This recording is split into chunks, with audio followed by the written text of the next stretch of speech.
Welcome back to another episode of the Transform Your Mind podcast. I'm your host, Life Coach Myrna Young, and today we're talking about something every one of us needs, but few of us ever thought, and that is emotional resilience. Life doesn't come without pain, disappointment, anxiety, or unexpected setbacks. The question isn't whether we'll experience difficult seasons. The question is, how do we come through them stronger instead of broken? My guest today is Jhiree Davis Jones, a licensed professional counselor, national certified counselor, entrepreneur, speaker, author, and founder of Cherry Blossom Healing. For more than a decade, she's helped individuals, families, and children improve their emotional well being and discover practical pathways towards healing. So, if you've ever wondered how to better manage stress, support your children emotionally, or build resilience that lasts, this conversation is for you. Welcome, Jhiree. Hello, hello. Thank you for having me. You're very welcome. You're very welcome. I feel like I'm at a party with that name. It's a beautiful name. Thank you so much. You are welcome. All right. So I want to start off by setting the table to understand your work a little. Your counseling practice is named Cherry Blossom Healing after your grandmother. Tell us that story and why it was important to honor her in this way. Oh, yes, absolutely. Oh, I love that. So my practice is named after my grandma. Her name is actually Cherry. So my grandmother raised me from about 4 years old until I was 12. I would say for the rest of my life, right? They never stopped raising you. Right, right, right. um, and so prior to me, she had watched me go through all of my educational experiences, and she had been supportive. And so after I graduated, my grandmother passed away. And so before I opened my practice, I just thought, what a way to honor her and have her live on through something that she poured and invested into, right? My education, my growth, who I am. And so, what better way to honor her than to make her be a part of my practice? Every time someone calls, they say her name. And in my logo, there's actually a cardinal bird of her. Both her and my aunt passed away before I opened the practice. So you'll see two cardinals there that represents the two of them. And so it's Oh, truly wow. just to honor her name and to have her live on through all of the things that I've accomplished. Well, that's beautiful. That's beautiful. And then, of course, it's a beautiful name because, her name was Cherry, but cherry blossoms is a big thing. Yeah, so that's part two, right? So cherry blossoms, the meaning of cherry blossoms, right, is that life is precious, that is short, and that we should make sure that we stay present and continue living it, right? And so it is just a beautiful thing. And the two of those combined just every single time makes my heart warm. Yeah, that's actually very good because, right, the cherry blossoms only bloom for 2 weeks, right? So, you've got to be present. You've got, you can't say, oh, they're going to be there forever. You've got to, Just yeah, admire the beauty while it's there. I have gone to DC to see the cherry blossoms and they were beautiful. Yes. And there's one time I was watching the 15 most beautiful places to go in the world, and they had one of them was seeing the cherry blossoms in Japan or something. So it's a I'm on big, my way. I'm on my way. The family and I are going March to the Cherry Blossom really? Festival. I cannot wait. Yes, we're all going March. That's great, amazing. Yeah, so that's awesome. All right. So, you also have a personal mantra that is, I mean, I've never heard it before, and I can't wrap my head around it. So, I'd love for you to explain it. You Yes. say, always secure a plan C for a plan C. What kind of mindset does that come from, and how has that shaped your life? Because I know that when I was, starting my coaching journey, we would tell people don't don't have a plan B. Be very sure of your plan A because when you have a Mhm. plan B, which means that you're expecting failure. But I've never heard of a plan C for a plan C. Talk to us about that. Oh, yes. So the plan C is right, having a backup plan, which I love what you said as well, right? But having a backup plan, meaning that there are several things in life that are completely out of our control. So, what is your backup plan for when things happen to you that are out of your control? For example, when I was driving over here today, right, and I said, "Oh my goodness, my computer is at the office, but if anything happens, I can pull over at the side of the road and I'll have my laptop with me and I'll just jump on my laptop," right? Right. So, that was me saying there are things that can happen that are out of my control. So, how can I have that plan C, the backup to the backup, just in case anything goes wrong? Okay. So explain the plan C for a plan C. I still didn't get that. Okay, so plan B, right, would be something that just that could happen on a regular basis, right? So plan B could be, I mean, we're talking about the internet connection, right? When we when we join, just making sure. So you would have just another computer. You're already assuming that I'm making it to the office, right? Because I have another computer at the office. But what Hmm. happens if you don't even make it to the office? Are you prepared for not making it to the office? Hmm. So Right, that would right. be the plan C because you Plan thought C. it even further than the plan B. Well, that's good. Okay. Oh yeah, I mean that is great for technology, right? But how do you coach someone about having all these plan B and plan C? Are you Mhm. saying that it's okay to fail? How is that mindset? Tell me about the mindset with that. Yes, so definitely that. Well, here's the thing, yes and no, right? Is it okay to fail? Yes, it's okay to fail. I see so many patients. We learn the most of our lessons through failure. We try something, it didn't work, and then you learn how to figure it out a different way. You're like, oh, I never looked at it that way before, right? It causes you to Mhm. get that insight. And so I say to my clients, just the students that are around me, that it is discomfort that leads to success. What happens when you're scrambling because you can't figure it out? You figure out another way. And so that other way is something that you probably would not have even considered had you not been in that situation of discomfort, right? And so Right. that's pretty much where it comes from. But also when I'm asking my clients to plan, I will say to them, okay, so let's plan. I mean, you call it what you want. One, two, three, A, B, C, whatever it is. You know, the Mhm. saying is no plan at all is a plan to fail, right? And Right. so Right. having those things to say, guess what? I trust myself because even if A doesn't go right, I have B. And then even if B doesn't go right, I have C. Mhm. And so I'm a step ahead of it. I know that, some things can go wrong, but if it does, what am I prepared to do? What am I prepared to change? And they absolutely love it because, again, our minds are very complex, right? We have all this information coming in and we're trying to deal with so many issues all at the same time. And we've already come up with a resolve, but we didn't write it down. So now we're still recycling the same things. So I say, write it out. What is your greatest fear? Okay, let's move backwards. A, plan B, plan C. And it gives them a sense of calm and the anxiety is kind of like lessened, right? Because now I have a backup for my backup. Hmm. Hmm. Yeah, well, I agree with that. I agree with that totally.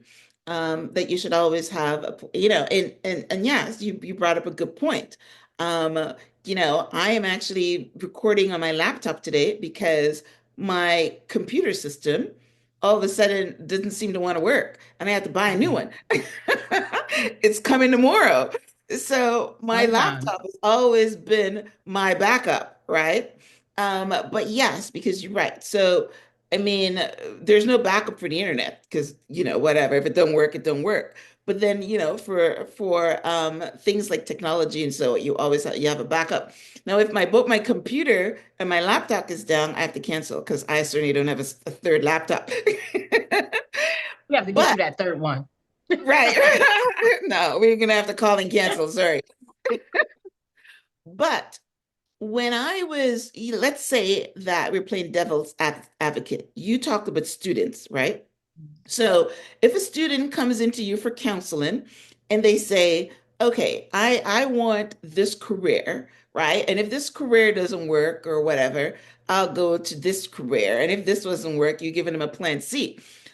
A lot of times, because we're creatures that we don't like to push ourselves, right? They would keep going. I don't care if this one doesn't work. I've got this backup plan. Or if this one doesn't work, I have this backup plan.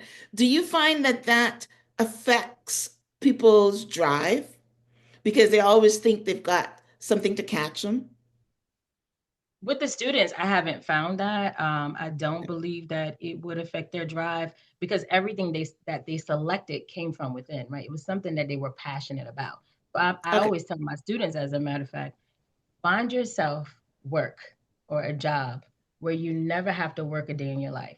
So, what are some Good. things that you would do right now for free? And I talk to them about myself.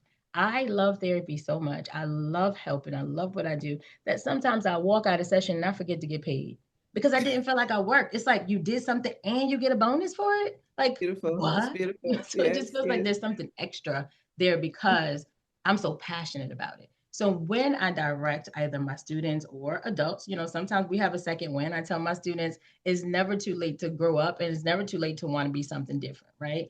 And Hmm. so, I really encourage them to be intentional about what it is that they're putting their energy into.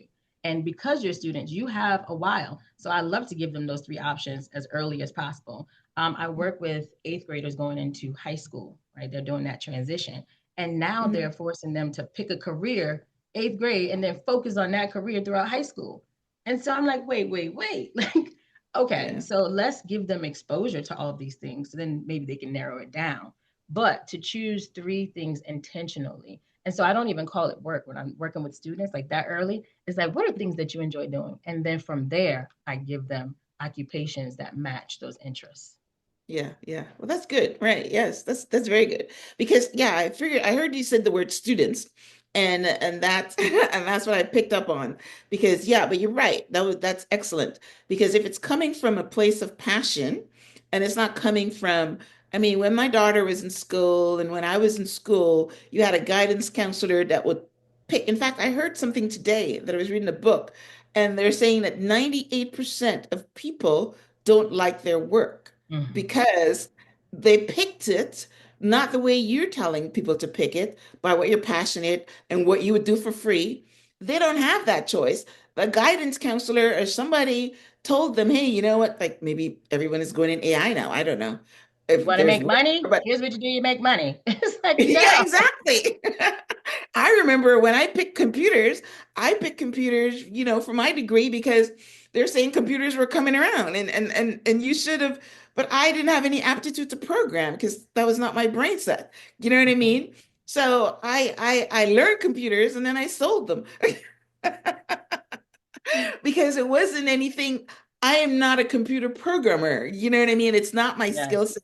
It's not my mental fortitude. But everybody says you need to learn computers, right? And that's what Right.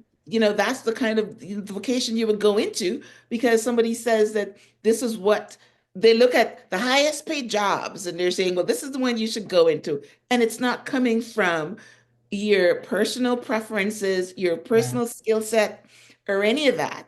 So yeah, Hmm. I mean, so if that one doesn't work, then you go to B and then you go to C or whatever, and then you find yourself at 50 years old and you've chosen all the wrong careers, right? Yes. But Yeah. but it's good to have a plan, and you're right. If you don't have no plan, then you plan to fail. So it's good when you're teaching young minds, Yes. okay, that you guide them by at least letting them be aware of the things that they can do or the things that they want to do, and then they put a plan together, and so that's good. So, all right. So let's transition to mental health now. Okay. Mental health is discussed more openly today than ever before, yet anxiety, depression continue to rise. What are the biggest misconceptions people still have about going into therapy?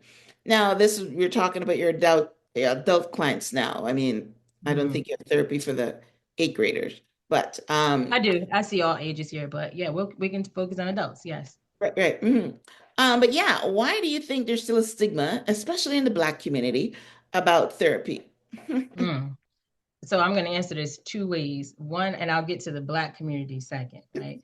So I think that there's this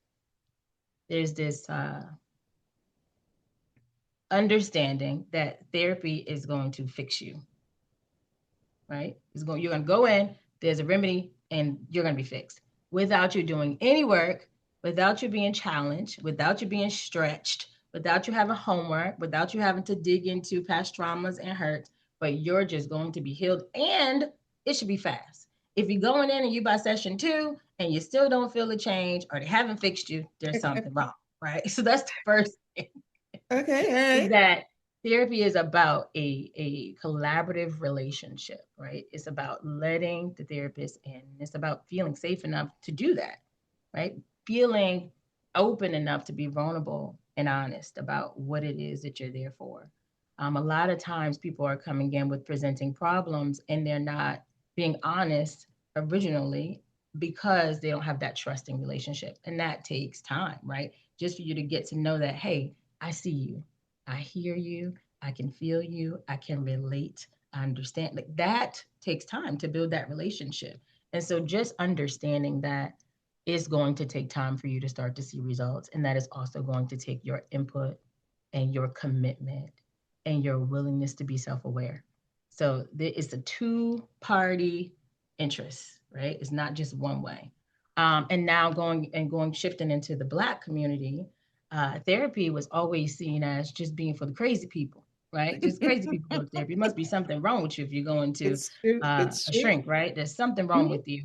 And also, our culture believes that what happens in the family, what happens in the house, stays in the house. So you Mm. almost start to feel like you're betraying your family by going in and sharing deep, dark family secrets that have only kept you bonded to the trauma instead of saying it, right? Once you say what the trauma is and you own it, you can actually start to heal from it. But if Yeah. you're hiding it because your family has told you that that is the way to be, otherwise you're going against the family, you're doing something wrong, you're doing something bad. That's what therapy Mhm. was considered back then. And so that's what was holding us back culturally. And I'm so, so, so proud to see how far we've come. Yeah. Yeah. You think we've come far? I think we have come far. I am seeing I still Black know a lot of people that would males not do therapy. therapy. Okay, we reach everybody, yeah, but I think by doing things like this, right, them Yes, seeing more right. of our faces, them understanding that hey, there is some place you can go where you don't have to start from scratch. There's someone who understands your terminology. There's someone who understands that when you had a spanking when you was younger, it wasn't like time to call the people and come and remove, you know. So there's someone who understands that that is the way that we brought up. And now what do we do going forward? Right? We have no control of what happened in our past, but what are we Right. going to do moving forward with all of that information, with all of that hurt, with all of those experiences? Are we going to now own them and start to heal from them so that we can do better for ourselves and then for the generations after us, right? Are we going to Right. change Right. something? Good job. Good job. Amazing. All right. So our topic today is about resilience. So let's talk about resilience now. How would you, first of all, how would you define emotional resilience in the context of this conversation? Okay, emotional resilience, right, is that the willingness to keep going even through adversity, the willingness to keep going even after pain, the willingness to continue to see the glass half full, because those are choices, right? That is Mhm. something that you have to intentionally choose because I base life off of my experiences. People have been mean to me, so I'm going to be mean to people, right? It is a conscious choice Mhm. to say, somebody was mean to me, but that wasn't about me. It was about their hurt, right? It was Yeah. about their stuff. So let me give that back to them and continue being the kind, sweet, considerate person that I am, right? So resilience is to keep going even through all of the terrible experiences that life has thrown your way. Yeah, yeah, it's very true. And also, you're right. It's a way to how we process information because a lot of times, you might want to quit because you're right, someone has been bad and mean to you, or you might want to give up because you've got all this trauma from your past. But, if you reframe it and maybe speak to a therapist and try to understand what's going on in your body when you have these feelings and try to get it out. And I like what you said. Once you start talking about it and you're aware of it and you're trying to process those feelings, you do begin at the healing process. So yeah, so that's pretty good. And emotional resilience doesn't only come from trauma from your past or childhood. It comes from dealing with terrible bosses and people at the workplace. Yes. in getting through that without wanting to pack up and leave. You know what I mean? So Well, you yeah, might want to, but without actually doing it. right, right. I packed my stuff today. Okay, I'm gonna take it back out because my bill is due next week. So let me take it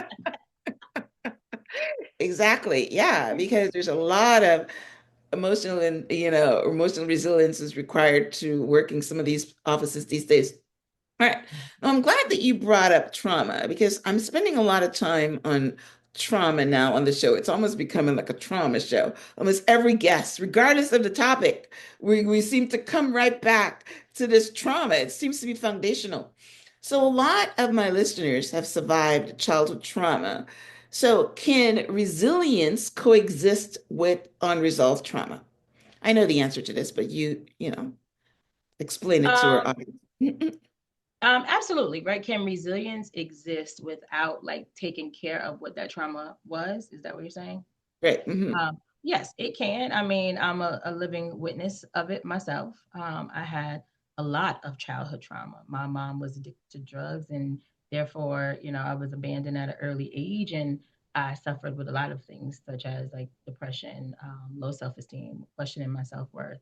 All of those things exist, right? I know that they're there. I can go open that file cabinet and start crying if I wanted to, but I've decided to put those things aside and now reach for people who may be experiencing something similar because I know exactly what that feels like and I know what that can do to someone if they actually let that control their future, right? And so, because I know that, because I'm aware of those things, I choose to use that in a positive, healthy way, right? Reaching back, teaching people what their choices look like. Exposure is everything, letting them know that your past doesn't determine your future. Oh, that's pretty good. Yes, yes. I like the term that you use, file cabinet, because yeah, I mean, I was listening to a podcast the other day and the woman said something so profound is that, your thinking brain or your left brain, whatever happened there, it can't be undone. The only thing you can do is use your right brain to make choices in the present moment. But whatever is there in your left brain is there. You can't remove it. Right. So yeah, so Permanent therapists thing. like yourself are teaching people how to, yeah, know that the trauma is there, right? But what is going on right in front of you right now, right? Because what is going Yes. on right in front of you is the present moment. And people like to go into the past and go into the future, but you're living right now in the present moment. So, being more in control of the right brain and learning to concentrating your breath and meditation, and they're talking about somatic healing and EFT pad tapping and all those things are trying to bring you back to your body and to Yes. bring you back to the present moment. So yeah, it was a question that I just wanted you to answer, but I knew the answer already because yes, and that is how you get resilient. You feel those bad feelings and you move through them. Right, Yes. right. And you Yes. don't medicate them. You don't try to push them down because they're still, and that's another thing I just learned recently too, that when you push them down, they're still there, right? It's You're like, suppressing them, right? And they're knocking. Hello, I'm trying to tell you something. Hello, do you feel this? Hello, pay attention to yeah, me. And you're like yeah, closing the door, closing the door, and right, it's still right. there, right? You have to deal with it. Sit with it. I Yes. feel this. I know that Mhm. I feel this. I need to cry. I need to take time to myself. I need to go for a massage. I need to go to the gym. Whatever it is that you need to do to center yourself, pay attention to it because it's happening. You're feeling something and then give yourself time to sit with it and then move on. Right. Yes. So that's pretty good. Yes. Yeah, exactly. My guests were saying something as simple as going for a walk. Anything of that, and everybody can do that, right? Yes. Go Yes. outside for a walk, right? And yes, move through them. Awesome, awesome. All right, well, Jhiree, this has been an inspiring conversation. I love it. I can see you're very passionate about your work, and Thank you. it's always good to see people using their own pain to help others because there's a saying that says, I mean, someone said this to me once and it's so true, that when they're going for a therapist or they're going for a coach or whatever, they want someone that's been through what they're teaching. They don't want Yes. them to read it from a book. So I like the fact that you've got your trauma, you've been through it, and you understand. So you can help somebody because you've been through it. You're not just, of course, you're certified and you get the knowledge, but Yeah. you're also been through the experience. So Look how they say, I went through it, I've experienced it, I wrote a book about it. It's From Pain to Purpose. That's the name of yes, the book, My Current Past. It was on Amazon and it did well, but it's nice to connect, right? I'm connecting to an emotion. Now, I may not have experienced exactly what you've experienced, of but course, I know what that feels like, right? I know of what course. pain and hurt and worry, right? Disappointment. I know all of those feelings because I've experienced it. You've experienced it. Exactly. So when you're talking to someone, you're coming from depth. Yes. So you're coming from depth, and then your training is allowing you how to help them, but you're coming from that. So, all Yes. right, tell our listeners about your book, tell them about your coaching practice, Cherry Blossom Healing, and also, and I understand you're a speaker. Talk to us about how they can invite you to speak, and if you have any social media handles or anything that you want to share right now. Thank you. Okay, so I have a book titled My Current Past From Pain to Purpose, and that is about my mom's addiction and how that affected my life growing up as a child. But then the interesting part of that book is that I was becoming a therapist as I was writing that. So as I was educating myself, I was able to go back and insert at the end of every chapter professional discovery. What an aha moment to be Yes, able to go back and yes, diagnose yourself and to understand and highlight exactly what you were experiencing and why, right? To it's connect those beautiful. dots at the same time. Hmm. It was Hmm. the most aha moment for me. And so I am happy to share that journey with you all. Again, that's on Amazon, also on Barnes and Nobles. You can purchase the book, My Current Past. I have a practice in Paramus, New Jersey, Cherry Blossom Healing. It's a counseling practice with a group of multicultural therapists. We talked about the importance of cultural competence, right? To have someone there that you feel like you can connect to, whether it's someone that you need to speak Spanish, someone of African descent, someone of Muslim culture, right? So we have a nice repertoire of counselors on hand, and they're equipped and ready to get you to your, through your healing journey. So we are seeing clients both in person, and here's one of the offices. I know it looks like a background, right? But it's my actual office. Right, right, nice. Um, I and like we're the also yellow seeing. couch. I love yellow chair. It's welcoming. Oh, yeah, thank you. We're also seeing clients virtually. So that expands our reach, right? The virtual Of course. platform. COVID came through and gave us all this access. And again, it was a traumatic event that forced us to think differently outside of the box. Yes. And then it became the most comfortable thing now for us to do is virtual sessions. I I would have know. never considered it. Change the whole world. Change though, I would have never considered virtual sessions prior to that. Okay. Right.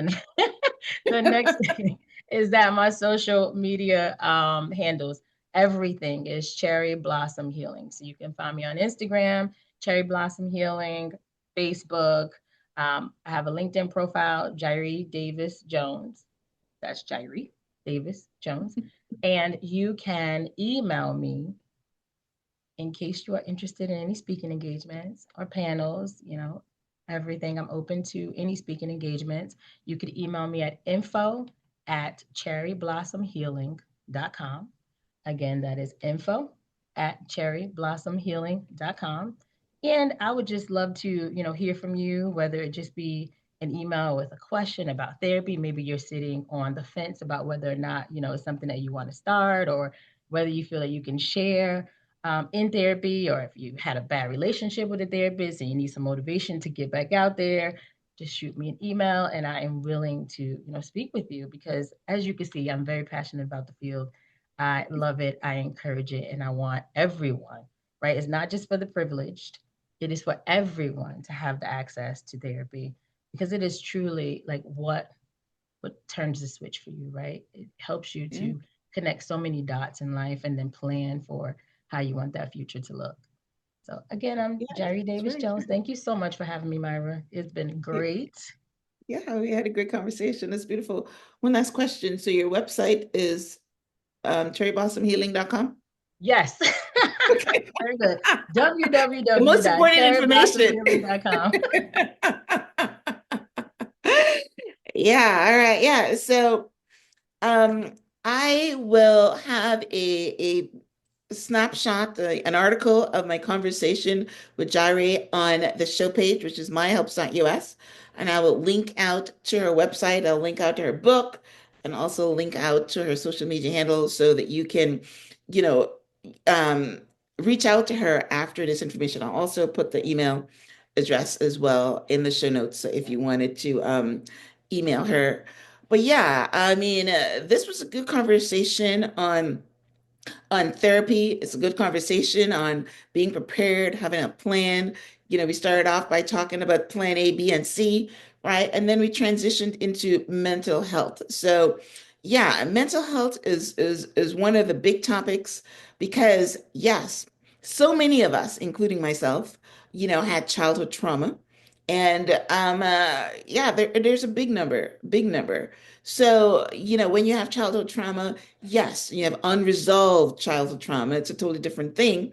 Then you need to start with a therapist. You need to start talking. And talk therapy is just getting it out, uncorking that bottle and start talking about it. Now, I personally believe that talk therapy alone it doesn't help, but you need to incorporate some other things, and that's what obviously Cherry Broshan, coaching helps you, healing, I should say, help you get to because yes, talk therapy I think it's just the start of the journey, and then you need to incorporate some other things into it. So, Jari, it was wonderful talking to you. I love, bringing focus and attention to mental health and, therapy, because you're right. It's the reason I asked the question about our community is our community feels that, right, if you say you got to go to a therapist, they think that someone is saying that they're crazy or something is wrong with them.